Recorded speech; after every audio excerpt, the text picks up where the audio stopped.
Well, hey guys, and welcome to another episode of Kicking Out with the Red Shadow, my not very often used wrestling series. Mainly because, as I've mentioned before, I am not a current wrestling consumer. I don't watch WWE or TNA or anybody that is a current promotion that exists right now. I keep up a little bit on Facebook and Twitter and places like that with just news stories and whatnot. But mainly what I like to do is I like to delve into those DVDs and Blu-rays that I own for many different wrestlers and many different events. And in my opinion, WWE's home video library is amazing. It's the way to go. I mean, the WWE Network might be pretty freaking awesome, but I think the stuff that they put out that you can just buy and have on your shelf and watch whenever you want, watch an hour to 2 hour long documentary about a wrestler or a pay-per-view event or something, and then dive into like 5, 6, 7 hours worth of matches. That's the best. And the reason why I decided to kind of revive this little series instead of maybe putting this in my recent viewing playlist is just because I watched a really good new release from the WWE, which was, I'm not going to show it here because I guess, I don't know, I'm anal about not showing that stuff until I've showed it on my pickups videos, but it's the new Owen Hart release called Owen, Heart of Gold. Something I never thought I would ever see in the history of the WWE's, DVD and Blu-ray library. And I'll explain the reason for that just in case somebody who's watching this does not know who Owen Hart was or the circumstances behind why a release like this is such a shock. Well, it stems from the fact that Owen Hart passed away in 1999. He actually died from injuries he sustained while doing a stunt at a live pay-per-view event. A pay-per-view event that I actually was watching when it happened. Now, they didn't show anything. You didn't see anything. You just... he was about to come out and have this match, wrestling as a wrestler called the Blue Blazer. He was going to wrestle, I believe, the Godfather for the Intercontinental Championship title. And the Blue Blazer was supposed to be like this goody, baby-faced, a wrestler who was kind of fighting for the morals of the wrestling and for the fans and against all the Attitude Era stuff that was full of violence and language and sex and everything else. And the Godfather was a wrestler who actually came out with his hose, and because that was just the time in wrestling and in our culture in general. In the mid to late 90s, things were like R-rated and mature rated everywhere you looked, including wrestling. And anyway, he was this character who was fighting for good things, but he was played a little tongue-in-cheek and a little goofy. And one of the things that he did, or he was at least supposed to do that night, was he was supposed to descend from the rafters down to a little ways above the ring, and then he was going to accidentally release himself and fall on his face.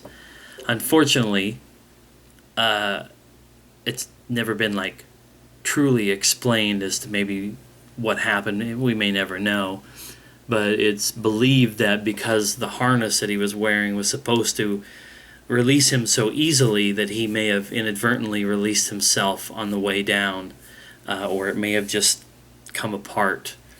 Whatever the case may be, he fell some 70 or 80 feet from up in the arena, landing, I believe, chest first on the rope right next to the turnbuckle and bouncing inside of the ring, and died either on the way to the hospital or at the hospital from massive internal bleeding. And I'm not saying that I doubt that could happen, that it just seems like if you fell and you hit that rope, it would hurt, but it would hurt a lot worse to either hit the mat directly or to hit that turnbuckle. But then again, Dale Earnhardt died in a car accident that didn't look all that vicious, and yet he died from it. Those things happen, but it was just a really unfortunate, event. And like I said, I was with 2 or 3 of my friends at one of their houses. We had ordered that pay-per-view, so when they came back after the little vignette that played before the match was supposed to start, we got Jim Ross and I think the King saying that an accident had happened, and there was more commercial type things that ran. And then it was later on in the pay-per-view where it was revealed to those of us watching at home that Owen had passed. I guess they did not tell anybody in the audience that he had passed. And they continued to run the pay-per-view, which is a controversial choice. I don't know. I don't really guess I have that much of an opinion on it. You could play the old card of the show must go on, and Owen would have wanted that. But unfortunately, unfortunately, Owen Hart's widow, she was very, very opposed to all things involving Owen and the WWE after that.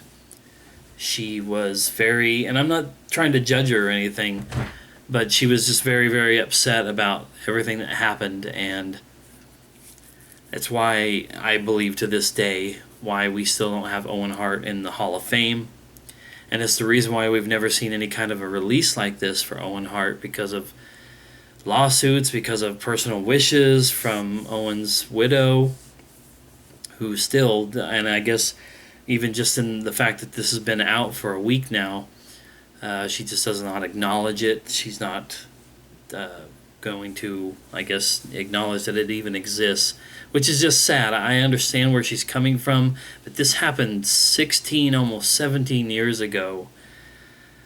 And I know that it's got to be difficult to raise children for, on your own, children of a man who, and this relates, I guess I'm trying to get around to the Blu-ray itself, but in the Blu-ray, and I heard these stories for years and years, Owen Hart was notoriously cheap, tried to save every penny that he could because he wanted to retire early, as early as possible, so that he would get to enjoy his family life with his wife and his kids. And yes, that does make it all the more, just horrible that he passed away when he did and how he did. But anyway, I wanted to explain all that to kind of say this is why this is such a shock to me that we have this now. So many years later, we finally have a nice tribute to Owen Hart. The documentary part of the program itself was about an hour and 10 minutes long.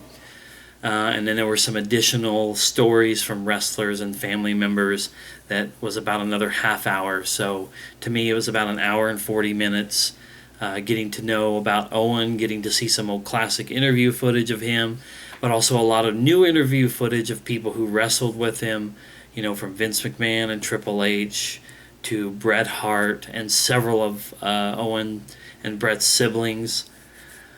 And also tons of highlights and old footage of him back in the 80s and throughout the 90s.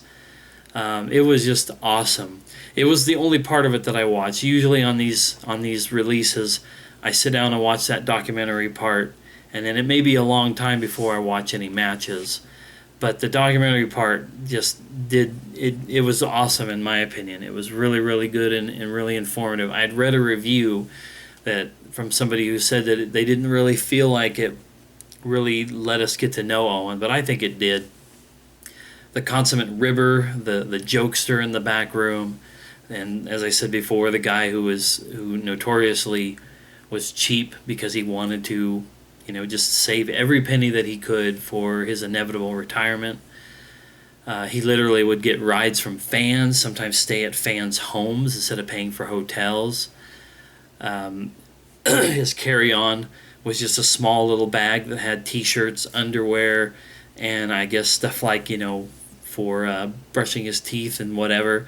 And he would literally wash his gym clothes in a sink and hang them up to dry.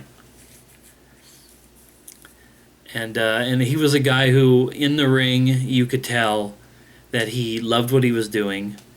And I loved the way that the way that the Blu-ray like explained just how good Owen was, even up to Brett himself calling Owen the best technical wrestler of the whole family, the best wrestler in general of the whole group. Which in history's eye, everybody is going to look at Bret Hart as being that, but even Bret himself tipped his cap to Owen's in-ring prowess, and he was obviously really, really good. If there was something I could say he had over Bret, was that Bret was a technical mat wrestler. He was a mat technician, and Owen had a lot of high-flying stuff included in his repertoire, along with his technical wrestling.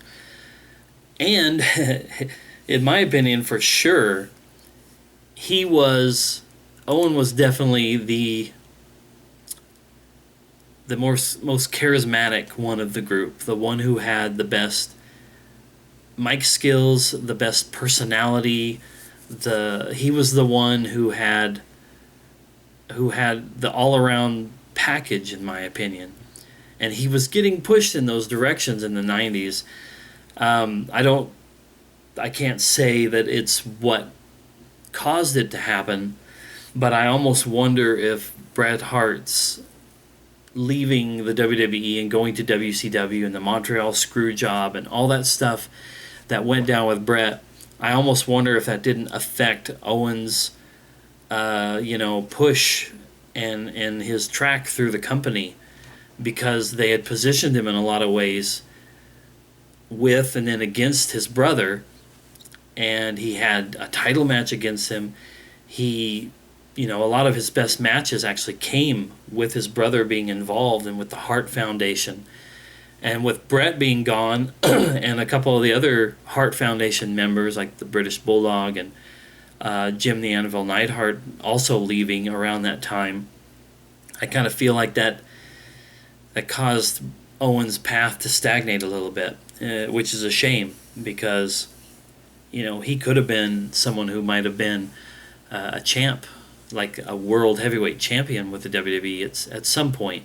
Because if Shawn Michaels could do it with his technical prowess and his size, not being one of those big behemoths, then so could Owen. Owen could have been doing that too. It would have been amazing to see Owen wrestle guys like Shawn Michaels more often. It would have been amazing to see Owen wrestling against the WCW guys who came over at that time, like Chris Jericho and Chris Benoit before all that troublesome stuff happened with him, Eddie Guerrero, Kurt Angle when he debuted with the company, because I think it was like the same year that he debuted was the year that Owen died.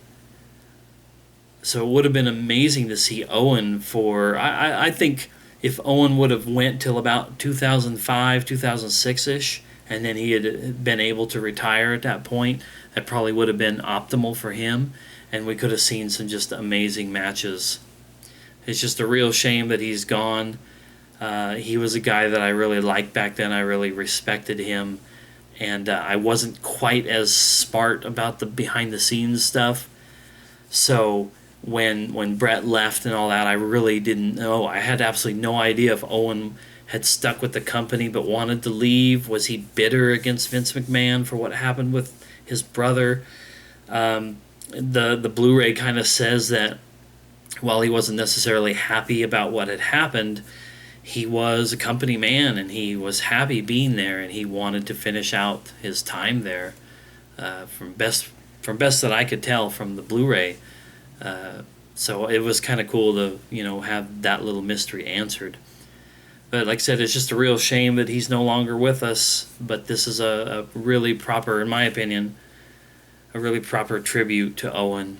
And I like the looks of some of the matches that are listed in it, so I can't wait to check that out at some point.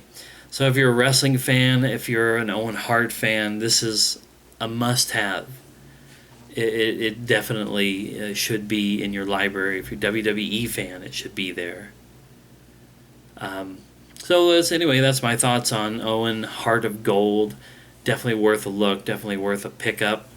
So thanks for joining me on one of these rare kicking out with the Red Shadow videos, and I'll see you next time.